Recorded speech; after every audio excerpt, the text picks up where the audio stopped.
Então, oi, meus amores, como é que vocês estão? Tudo bom?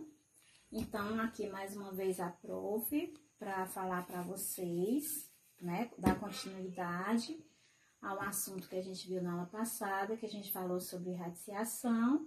E agora a gente vai continuar falando sobre as propriedades dos radicais. Bora ver? Então, olha, vamos ver aqui as propriedades dos radicais. Primeira propriedade. O que diz essa primeira propriedade? Aqui a gente tem aquele exemplo, vocês lembram, né, da aula passada, que a gente falou sobre os termos da radiação. Então, aqui a gente tem ó, o Azinho, que representa o radicando. Esse Nzinho que está sobre esse A, sobre o radicando, ele é o expoente.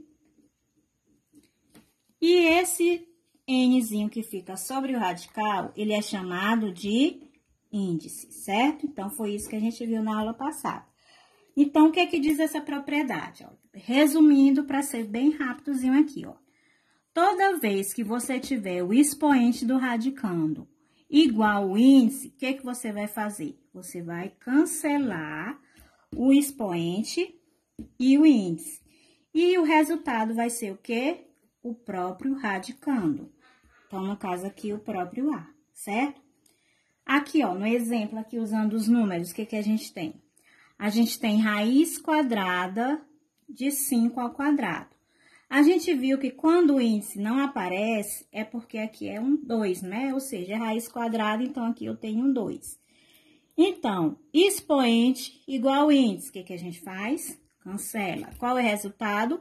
O próprio radicando, que no caso aqui é o 5, certo?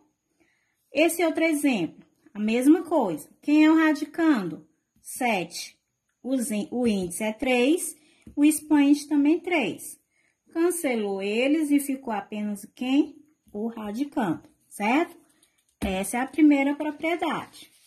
Vamos para a segunda propriedade. O que diz a segunda propriedade? A segunda propriedade, você tem aqui um A, né? Positivo, número qualquer positivo, onde você vai encontrar radicais equivalentes. Fazendo o quê? Observe que o índice e o expoente, eles são diferentes, né? Então, o que você vai fazer? Você vai dividir o índice e o expoente pelo mesmo número, certo? Trazendo aqui para o exemplo, o que a gente tem? Quem é o radicando?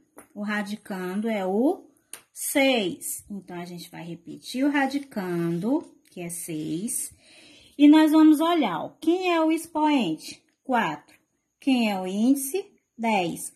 Qual é o número que eu vou poder dividir o 10 e o 4? O número divisor comum? 2, né? Então, 10 dividido por 2 e 4 dividido também por 2.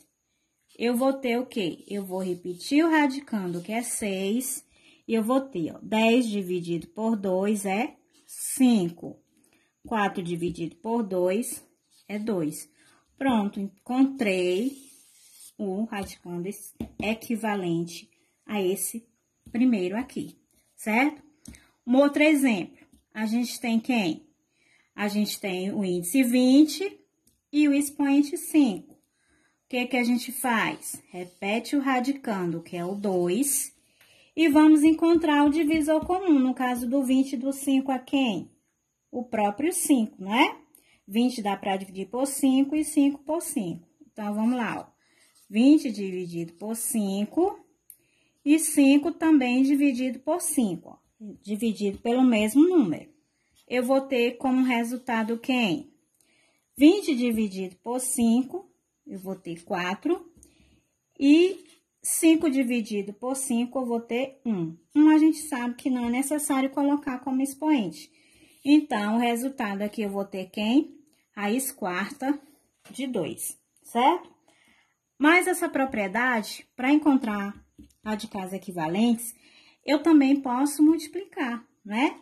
Digamos que aqui, ó, se a gente tivesse aqui no lugar desse 5, se a gente tivesse, por exemplo, 9, só um exemplozinho, 9 e 20, não teria um divisor comum. Então, no caso, eu poderia multiplicar por o mesmo número. Eu poderia multiplicar por 2, que eu iria encontrar 40 e aqui eu iria encontrar 18, né?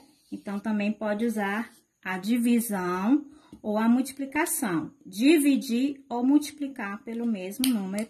E aí, você vai encontrar radicais equivalentes.